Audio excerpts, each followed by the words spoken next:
Olá, está no ar o Justiça em Questão e estamos em Ituiutaba, no Triângulo Mineiro. É daqui que vêm as informações sobre o início de funcionamento do regime fechado para recuperandos da APAC. E você vai ver também a compra de imóveis em leilões e os detalhes que devem ser observados nesse tipo de negociação. Uma reportagem sobre os programas de fidelidade. Teremos uma entrevista para explicar 2 institutos do direito brasileiro. Então, fique com a gente. O programa Justiça em Questão começa agora.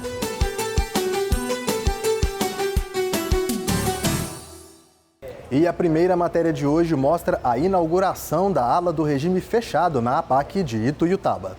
Anderson ficou 3 anos e 2 meses em regime fechado numa penitenciária de Canápolis, a 40 quilômetros de Ituiutaba. Há 7 meses, ele está aqui na APAC da cidade e relembra a diferença entre as 2 metodologias. Aqui a valorização humana ela está acima de tudo, né?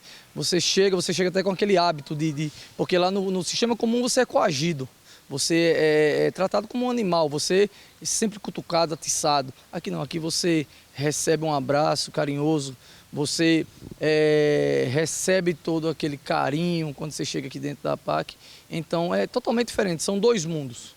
Um mundo muito negro e um mundo onde já mostra uma paz, uma tranquilidade. Você se prepara realmente para se reintegrar à sociedade novamente. O presidente do Tribunal de Justiça de Minas Gerais, o desembargador Gilson Soares Lemes, veio até a cidade de Ituiutaba, no Triângulo Mineiro, para a inauguração do regime fechado da APAC masculina. Para ele, estar aqui na cidade tem um motivo especial. É uma grande alegria retornar à cidade de Ituiutaba, aqui ao fórum, por onde eu fui juiz criminal por alguns meses, e rever aqui os servidores, os colegas magistrados, os advogados. É sempre um grande prazer retornar a Ituiutaba. A comarca de Ituiutaba atende também a cidade de Gurinhatã, num total de 110 mil habitantes. Possui hoje cerca de 24 mil processos ativos e até setembro deste ano, mesmo no período da pandemia, foram realizadas aproximadamente 130 audiências por mês no judiciário local. A inauguração do regime fechado da APAC da cidade veio contribuir para o processo de reinserção social de quem foi condenado pela justiça. A APAC daqui ela vai recepcionar vários presos em regime fechado, ou seja, presos que deveriam estar cumprindo pena na cadeia, ou seja, em situação totalmente humilhante, degradante, que não é fácil ficar preso em um regime fechado, e vai ser proporcionado a ele esse convívio social dentre os presos, para que ele possa lá trabalhar e ter uma oportunidade de vida melhor quando ele sair desse regime. Agora no regime fechado, vamos conseguir fazer uma triagem bem adequada para selecionar reeducandos que tenham um perfil compatível com a entidade, com o método da instituição, né? Existe uma portaria do juiz da execução penal que prevê alguns critérios norteadores, né? Como o maior tempo de pena a cumprir, para que a pessoa, o reeducando, ele tenha a possibilidade de ter contato com o método pelo maior tempo possível, não ser reincidente, não ter passado pela entidade anteriormente, né? Então a gente estabeleceu aí conjuntamente alguns critérios que colaboram nessa seleção. Em setembro, a APAC aqui de Ituiutaba completou 12 anos. Agora, a unidade ganha mais um presente. Com a inauguração do regime fechado, o local terá capacidade para abrigar 30 recuperandos. No espaço de quase 500 metros quadrados, são oferecidas oficinas e cursos profissionalizantes, escola regular e já tem até uma padaria montada para ser inaugurada nos próximos dias. Nós vamos pegar o indivíduo lá, que tem um tempo maior, geralmente um dos critérios da portaria aqui é que tem um tempo maior para cumprir pena, né? Esse indivíduo vem para cá, vai ficar no regime fechado, até que ele ganhe a possibilidade de transferir para o semiaberto, né? Nesse período onde vai ser trabalhado, então, ou seja, o contato dele, né, com os familiares, com os voluntários, com todas as pessoas que vão estar o tempo todo lá dele, é completamente diferente. Tudo isso que será aplicado assim, intensamente no sentido de cumprir aquilo que a metodologia prevê. Então essa ala que vai ser inaugurada é importantíssima, porque é uma forma mais humana, né, do apenado cumprir a sua pena e também de se educar, de se formar e sair do estabelecimento já adaptado à sociedade, já restabelecido para a vida civil. São muitas coisas que a gente passa no sistema comum que serve como parâmetro para levarmos para a nossa vida lá fora. Então é um aprendizado muito grande. E com certeza o Anderson que entrou lá E o Anderson que sai amanhã ou depois será um Anderson muito mais forte, muito mais preparado e capacitado para muita coisa, porque o mundo lá fora não está fácil. Então, aqui dentro estamos nos preparando para isso. Precisamos sim de mais oportunidades, de mais capacitação aqui dentro, para que possamos sair muito melhores.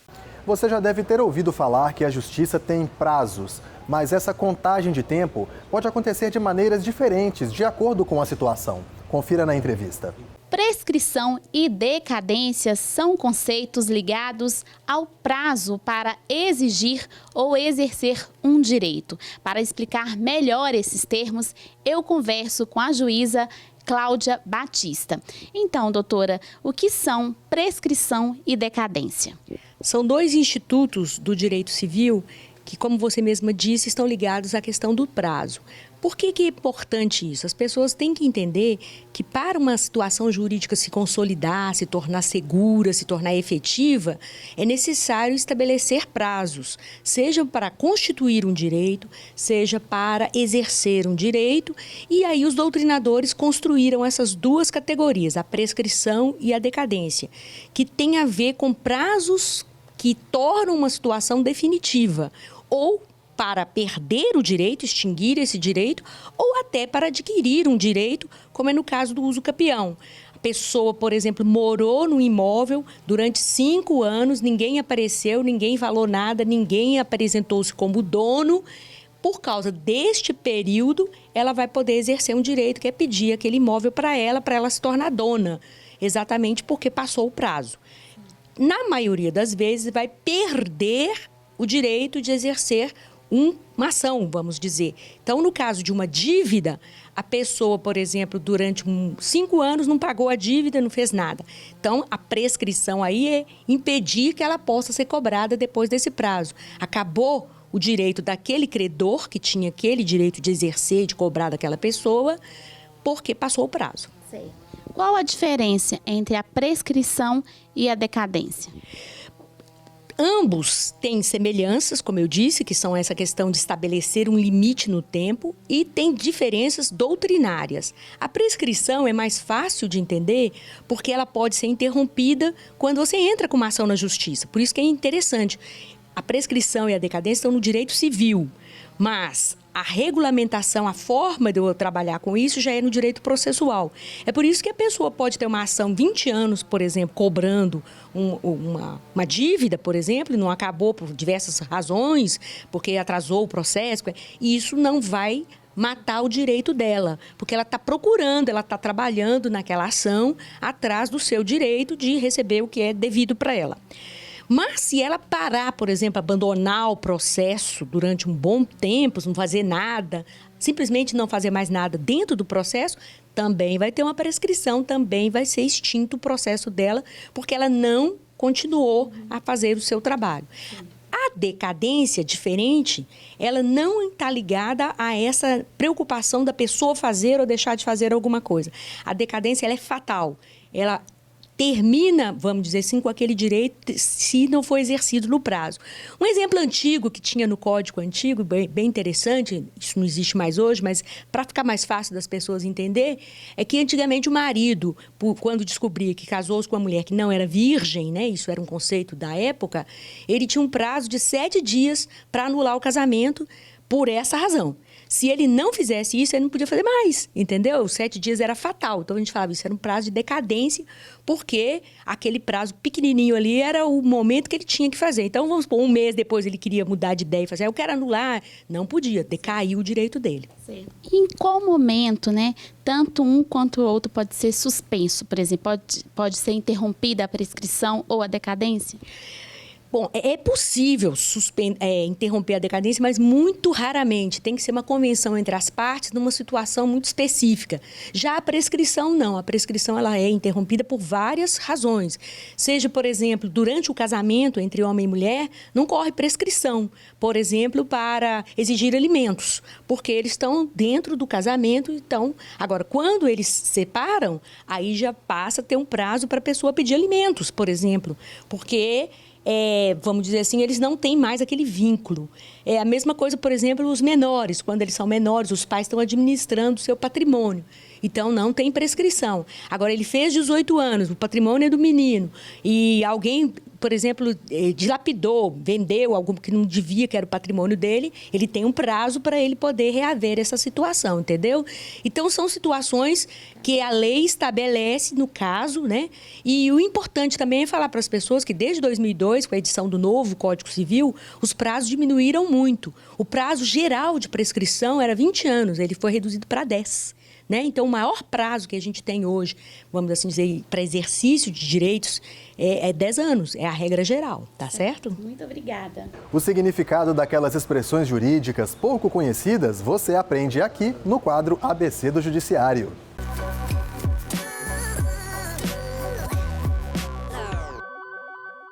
Res furtiva. A expressão, trazida do latim, designa a coisa subtraída, o objeto da ação criminosa, isto é, o item furtado ou roubado. E no próximo bloco, as informações do que está acontecendo no Judiciário Mineiro. Voltamos já.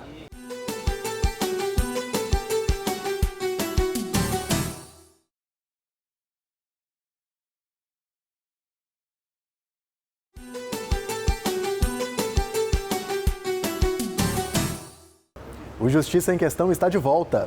Oferecer vantagens na aquisição de um produto ou serviço é uma forma de conquistar o consumidor. Essa é a proposta dos programas de fidelidade. Mas é bom ficar atento a essas promessas e ao que é ou não é direito do cliente. Cada vez mais comum nas relações de consumo, o programa de fidelidade é oferecido por vários setores do comércio e instituições financeiras com o objetivo de recompensar e fidelizar os clientes. Mas os consumidores precisam ficar atentos. Os consumidores eles precisam entender que consumo é uma relação prazerosa, é uma relação afetiva. Então, é óbvio que eu, como lojista ou eu, como empresário, tenho que construir uma relação amorosa com aquele cliente para ele voltar sempre e manter sempre um laço, né? E para não ter problema com a concorrência. Só que o consumidor ele precisa entender que ele tem que olhar para o lado, né? Isso não é uma relação familiar, isso é uma relação de negócio entre produto e dinheiro. Então, eu faço um escambo ali. Então, nesse momento do escambo, analisar melhor, olhar o cenário, perspectiva futura, empregabilidade, tudo isso interfere aí nesse desejo dele momentâneo, instantâneo, impulsivo. A oportunidade de comprar, ganhar pontos e ser recompensado com outros produtos ou serviços é interessante. Mas alguns programas podem maquiar desvantagens. Por isso, a importância do cliente conhecer com detalhes o funcionamento de cada um deles. O cartão Fidelidade, várias vezes, eles não computam os pontos. Na hora que você passa, o atendente está com pressa, ou você esquece de exigir que ele passe. E muitas vezes tem isso, aqueles produtos que o consumidor tem mais desejo de adquirir, de ter, o programa Fidelidade não está abrangendo aquilo. Então, muitas vezes a pessoa economiza todos os pontos para gastar num certo produto, quando chega lá fala, não, só metade do produto pode ser pago com pontos. Minha dica é que, antes de assinar o contrato, ele faça um cálculo. Como é que é o cálculo? O cálculo é assim, o que eu vou pagar por mês? Tanto. Isso anualiza esse valor, porque a gente tem mania de colocar o valor mensal e achar que é barato, anualize ele, veja qual o benefício em um ano, o que te vale, o que ele traz para você de retorno financeiro. Se você tem um consumo elevado, ele vai te trazer um retorno elevado, ok. Senão, você vai ver que nem todos os casos é benéfico. Em alguns casos, sim, em outros não. Para participar de programas de fidelidade, o consumidor deve ficar atento a algumas dicas. Verificar se o programa é adequado ao seu perfil. Ler atentamente as regras do contrato.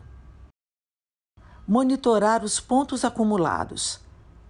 Praticar o consumo consciente. E se o consumidor entender que foi prejudicado, faça sua reclamação. Nós estamos usando muito o consumidor.gov, que é um canal excelente, super rápido, como também pode vir direto, né, na Justiça. Tem os PROCONs, mas se ele se sentir lesado, ele não só pode, como ele deve procurar a Justiça para saber qual é o saldo, por que expirou, onde foi gasto, o que ele tem direito. Veja agora as notícias do Judiciário Mineiro. Pela primeira vez na sua gestão, o presidente do Tribunal de Justiça de Minas Gerais, desembargador Gilson Soares Lemes, transferiu sua agenda de trabalho para o Palácio da Justiça Rodrigues Campos, localizado no centro de Belo Horizonte. O prédio histórico abrigou por mais de um século a sede do Tribunal Mineiro. Entre os compromissos da agenda, Gilson Lemes se reuniu com a diretoria de informática do TJ e realizou despachos e expedientes referentes à assessoria jurídica da presidência. O magistrado também se reuniu com autoridades e servidores para discutir pautas institucionais. Nós pretendemos repetir, despachar aqui outras vezes, aqui no Palácio da Justiça, porque é uma grande honra, uma grande alegria, um prazer, trabalhar aqui dentro desse palácio tão bonito, que nós queremos agora restaurar. O presidente do TJMG promoveu na sede do Judiciário um encontro para discutir o cronograma para a reforma do Palácio da Justiça.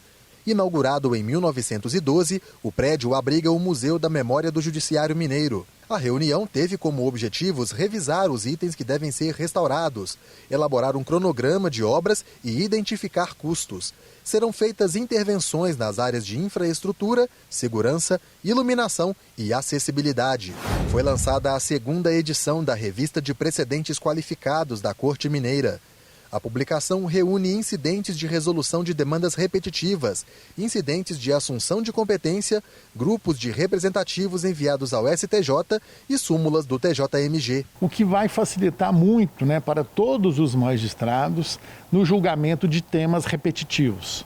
Além de facilitar e diminuir o trabalho que o magistrado tem no julgamento do dia a dia, dá mais segurança jurídica na decisão das causas aos jurisdicionados, porque os temas repetitivos terão julgamentos iguais. A partir de agora, todas as edições da Revista de Precedentes serão lançadas apenas na versão eletrônica. O conteúdo está disponível para consulta na Biblioteca Digital do TJMG, no endereço bd.tjmg.jus.br. Representa a economia, representa apreço pelo ecossistema, de não estar destruindo árvores, tirando o papel de circulação. Então, tudo eletrônico, essa, vamos dizer assim, no todo, um aspecto relevante que tem a revista. Além de habilidade, a jurisprudência, o conteúdo e a qualidade das decisões do Tribunal de Justiça de Minas Gerais. No próximo bloco, a compra de imóveis em leilões. O preço mais baixo não deve ser o único detalhe que o comprador precisa observar. Justiça em Questão volta já.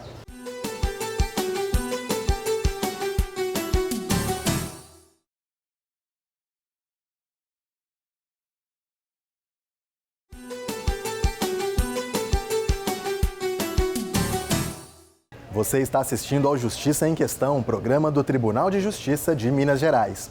Os preços tentadores dos imóveis à venda em leilões públicos costumam atrair compradores de todos os perfis, desde aqueles que sonham em adquirir a sua primeira casa até investidores experientes. Entretanto, o sonho e o investimento podem facilmente se transformar em pesadelo quando o comprador deixa de tomar precauções. Arrematar um imóvel em leilão pode ser um bom negócio. Normalmente é possível conseguir até 80% de desconto em relação ao valor de mercado do bem. A procura por essa modalidade está em alta. De acordo com o Sindicato dos Leiloeiros de Minas Gerais, atualmente o setor registra aumento médio de 20% na quantidade de negócios fechados. Mas é preciso cuidado e muita pesquisa.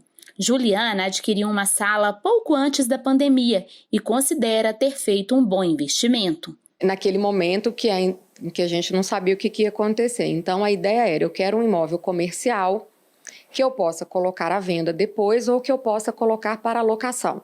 Então, eu procurei uma sala.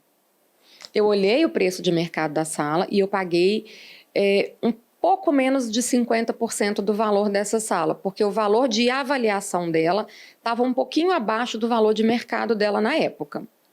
Então, eu paguei menos de 50%. Só que essa sala tinha dívida de IPTU e tinha dívida de condomínio.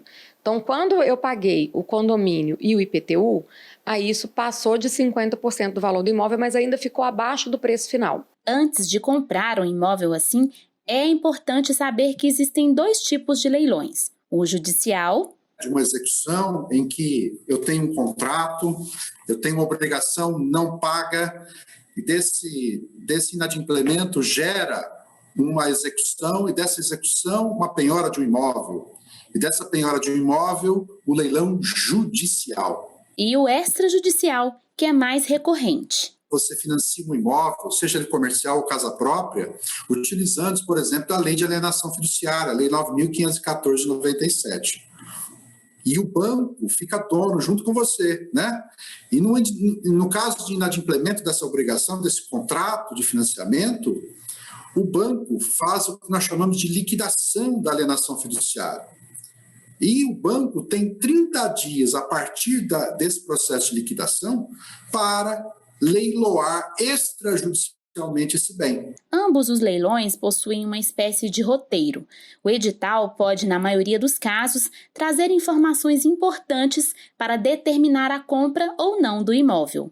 Então é muito importante o interessado estudar esse edital e verificar, inclusive, se existe ali algum pagamento de débito, alguma regularização que pode correr por conta do arrematante. Então, o ponto principal é fazer um estudo criterioso do edital de leilão. A Juliana vai além.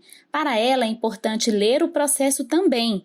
Para isso, quem puder pode buscar por uma assessoria especializada. Que às vezes pode ter alguma petição que surgiu no processo depois do edital, que pode, por exemplo, estar pedindo a nulidade do leilão. Então, você está se preparando para um leilão que vai ser nulo. A compra de um imóvel proveniente de alienação fiduciária ocupado requer ainda mais atenção, pois ao comprador não é permitida a visita para avaliar a estrutura ou a necessidade de reforma. Além disso, é ele mesmo quem deve providenciar a saída dos atuais moradores por meio de um acordo ou ação judicial. Tanto o leiloeiro quanto a advogada advertem que é preciso planejamento financeiro e uma boa análise para adquirir um imóvel leiloado. Eu não posso usar nesse imóvel o dinheiro da minha vida. Não pode. Por quê? Porque eu não consigo prever qual que é o tempo que esse imóvel vai estar liberado para mim. E aí vai depender muito, vai depender de uma série de requisitos, né? Mas pode-se considerar aí um prazo médio de 6 meses, se for por via judicial. O magistrado destaca que essas medidas para a retirada dos ocupantes e análises de prazos podem ser solicitadas via Centro Judiciário de Solução de Conflitos e Cidadania. Eu sou o coordenador do Sejusc daqui de Araguari e orientamos as pessoas que tiverem nessa situação a buscar o Sejusc. Por quê? Através do Sejusc, marca-se uma audiência informal e isso pode ser conversado no âmbito do Sejusc. O universo jurídico tem muito mais do que livros, artigos e leis. Guarda também curiosidades. E você vai conhecer mais uma no quadro Você Sabia? Você sabia que as cotas de gêneros nas eleições constituem uma regra recente que completam agora 10 anos de vigência? Todos nós sabemos que existe no Brasil uma subrepresentatividade da mulher na política. Mesmo sendo maioria absoluta da população, com mais de 51%, a sua representatividade no Congresso Nacional é de cerca de 15% a partir do pleito de 2018. Esse cenário, que é histórico, mobilizou o Congresso Nacional a alterar a lei das eleições no ano de 2009, com a primeira eleição sob a vigência dessa regra no ano de 2010, quando pelo menos 30% das vagas destinadas nas eleições proporcionais aos candidatos de cada coligação ou partido deveria ser de determinado sexo, assegurando assim que a mulher tivesse uma participação mais efetiva. Simultaneamente a essa diretriz foram assegurados meios para que houvesse na propaganda partidária uma maior divulgação sobre a necessidade de que a mulher participe de modo mais efetivo da política. Nos últimos anos, encontramos nesse cenário o fenômeno das chamadas candidaturas laranjas, onde as mulheres candidatam apenas para fazer número, mas não participam de modo efetivo da campanha eleitoral. Não obstante esse quadro, a Justiça Eleitoral tem compreendido que esse comportamento pode ensejar a nulidade da eleição e punição ao partido infrator. Por isso, há um empenho maciço no sentido de se assegurar que essa regra seja respeitada, de modo que melhore e otimize a participação feminina na política, levando uma maior condição de equilíbrio nas relações sociais no Estado Democrático de Direito. O Justiça em Questão fica por aqui, mas o nosso conteúdo está disponível na internet. Acesse o portal do Tribunal de Justiça de Minas Gerais, clique na área Comunicação e depois em Justiça em Questão. Ou então veja pelo nosso canal. O endereço é youtube.com/Justiça em Questão. Comente, proponha temas, participe você também do JQ. Envie uma mensagem para o e-mail justiçaemquestão@tjmg.jus.br ou para o nosso WhatsApp. O telefone é 31 98462 1532. Um grande abraço e até a próxima edição.